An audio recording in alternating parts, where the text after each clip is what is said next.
विष्णु राज के बाद नंबर पर अर्जुन और भौजी। भौजी को कलयुग वाली तो नहीं कह सकता, लेकिन अर्जुन यह द्वापर युग वाला नहीं है।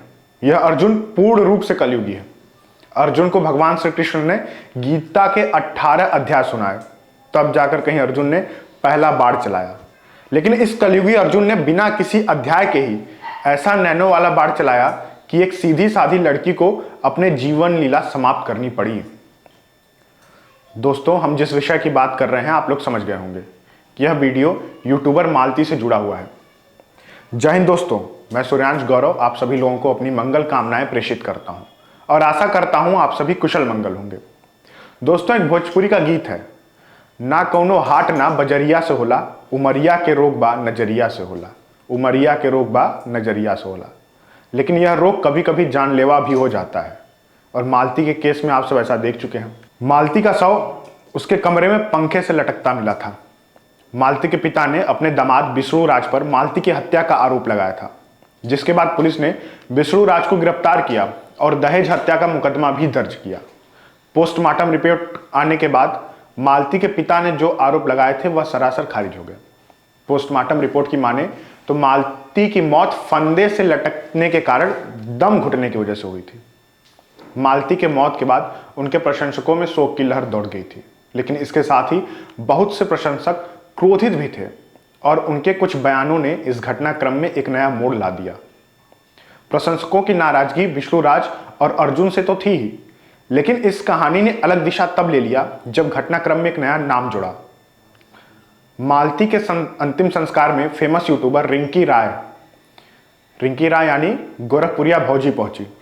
गोरखपुरिया भौजी एक बहुत ही फेमस यूट्यूबर हैं जिनसे आप सभी लोग परिचित होंगे। जब वह अंतिम संस्कार में शामिल होकर लौट रही थी, तब उनके वाहन के सामने लोगों की भीड़ इकट्ठा हो गई और लोगों ने उन्हें उल्टा सीधा बोलना शुरू कर दिया। कुछ लोगों ने तो उन्हें मालती की मौत का जिम्मेदार भी बताया। फिर क्या था, उस चीज से जुड़ी वीडियो सोशल मीडिया पर वायरल हुई और घटना में गोरखपुरिया भौजी का नाम तेजी से उछलने लगा। सोशल मीडिया पर लोग दावा करने लगे कि जब भी मालती और उनके पति के बीच कोई मतभेद होता था तो गोरखपुरिया भौजी ही वह शख्स थी जो उस मतभेद को बढ़ाने का काम करती थी और वह अपने फॉलोअर्स बढ़ाने में उस चीज का इस्तेमाल भी करती थी। यानी जो झगड़े मालती और उनके पति के बीच में होते थे, जब कुछ यूट्यूबर्स और मालती के गांव के आम लोग यहां तक कह रहे हैं कि मालती और विष्णु राज की जिंदगी में जहर घोलने का काम भी गोरखपुरिया भौजी ने ही किया है। बता दूं कि काफी समय से गोरखपुरिया भौजी अपने YouTube चैनल पर मालती और विष्णु से जुड़े वीडियोज शेयर कर रही थी और उन पर काफी बड़ी संख्या में व्यूज भी आ रहे थे।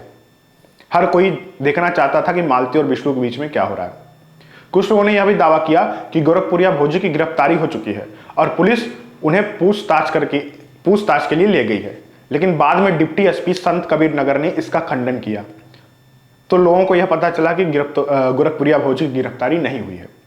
इस घटनाक्रम में गोरखपुरिया भौजी लोगों के लिए केंद्र बिंदु बनी हुई है।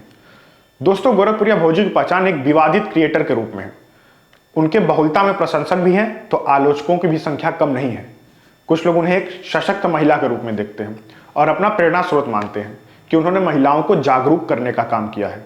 बहुत ही कम समय में महिलाओं का समूह बनाया उन्होंने, और गांव की वह महिलाएं जो इतनी पढ़ी लिखी नहीं हैं उनके लिए एक उम्मीद के रूप में भी खुद को स्थापित किया उन्होंने कि बिना पढ़े लिखे हुए भी एक आम औरत अच्छी आमदनी कमा सकती है, वह अपने पैरों पर खड़ी हो सकती है, वह अपनी पहचान बना सकती है। यही काम मालती ने भी किया था, जिसकी वजह से मालती के बहुलता में प्रशंसक भी थे। वहीं कुछ लोग यह भी कह रहे हैं कि गोरखपुरिया भौजी ने अश्लीलता फैलाने का काम किया है। यानी एक तरफ प्रशंसक, दूसरी तरफ आलोचक। प्रशंसकों के लिए सशक्त नारी तो आलोचकों के लिए अश्लीलता फैलाने वाली कंटेंट क्रिएटर। जो उनके आलोचक वह कहते हैं कि उनके कंटेंट सामाजिक और पारिवारिक नहीं होते हैं। बहरहाल जो भी हो, गोरखपुरिया भौजी ने अपनी मेहनत से यह मुकाम हासिल किया है। बहुत से लोग उन्हें मालती के मौत का दोषी मान रहे हैं, लेकिन मैं कहना चाहूँगा यह सरासर गलत है, क्योंकि अभी तक पुलिस ने इसकी पुष्टि नहीं की है और ना ही कोई ऐसा सबूत मिला है जिसमें वह दोषी साबित होती है। तमाम यूट्यूब चैनल वालों ने और ऑनलाइन न्यूज़पेपर वालों ने उन पर खबरें बनाई हैं, लेकिन अगर कोई यह दावा करता है कि इस घटनाक्रम में मालती के आत्महत्या में गोरखपुरिया भौजी का दोष है, तो फिर उसे सबूत भी ला कर देना चाहिए और अगर सबूत नहीं है तो आप किसी पर भी ऐसा आरोप नहीं लगा सकते। यह सरासर गलत है, कानून का उल्लंघन है और आपके ऊपर मानहानि का केस भी दर्ज हो सकता है। महज भावनाओं में आकर किसी पर इस तरह उंगली खड़ा करना, किसी को दोषी साबित करना, यह सरासर गलत है। अब ऐसे में जिस तरह गोरखपुरिया भौजी पर लोग आरोप लगा रहे हैं और इससे तंग आकर, जरा सोचिए अगर इससे तंग आकर अगर गोरखपुरिया भौजी ने की मानसिक स्थिति खराब हो गई या वह भी घबरा गई और उन्होंने भी कोई गलत कदम उठा लिया, तो ऐसे में वह सभी लोग दोषी होंगे जिन्होंने ऐसा किया है, जिन्होंने उनके ऊपर आरोप लगाया है, जिन्होंने उल्टा सीधा बयान दिया है, उल्टा सीधा छापा है, जिसकी वजह से गोरखपुरिया भौजी अभी बहुत परेशान चल रही हैं। दूसरी बात, जो लोग यह कह रहे हैं कि वह मालती का कंटेंट डालकर गोरखपुरिया भौजी अपना व्यूज बढ़ाना चाहती हैं, तो इस घटनाक्रम में तमाम ऐसे यूट्यूबर हैं जो वहां पर पहुंचकर वीडियो बना रहे हैं और अभी तक लगातार बनाते आ रहे हैं। मालती के गांव पर भी वह टिके हुए हैं काफी दिनों से। जब मालती और विष्णु का विवाद चल रहा था तब से लेकर अभी तक वहां पर यूट्यूबर्स का जमावड़ा है और लोग वीडियोस बना रहे हैं और ऐसे वीडियो बनाने वाले भी व्यूज और पैसों के लिए ऐसा कर रहे हैं। तो कहीं ना कहीं वह भी दोषी हुए, क्योंकि सिर्फ गोरखपुरिया भौजी ने ही मालती के वीडियो का इस्तेमाल नहीं किया है। बहुत ऐसे यूट्यूब चैनल वाले हैं जिन्होंने अपने व्यूज के लिए गोरखपुरिया भौजी का नाम भी उछाला है और इस घटनाक्रम को उल्टे सीधे एंगल दे रहे हैं। तो दोस्तों, दोषी वह भी है और इस तरीके का कार्य सरासर गलत है। मालती के लिए हम भी गहरी शोक संवेदना व्यक्त करते हैं और दुख होता है जब ऐसा कोई व्यक्ति समाज से जाता है जो कि कईयों के लिए प्रेरणा स्रोत रहा हो। मालती के छोटे छोटे बच्चे हैं और एक अच्छा परिवार भी था, लेकिन इस तरीके से आत्महत्या मालती ने करी, ऐसी क्या मजबूरी होगी, यह वाकई में दुख भरा है। लेकिन भावनाओं में बहकर बिना किसी सबूत और जानकारी के किसी के ऊपर आरोप लगाना सरासर गलत है और यह समाज की कुंठित मानसिकता को दर्शाता है।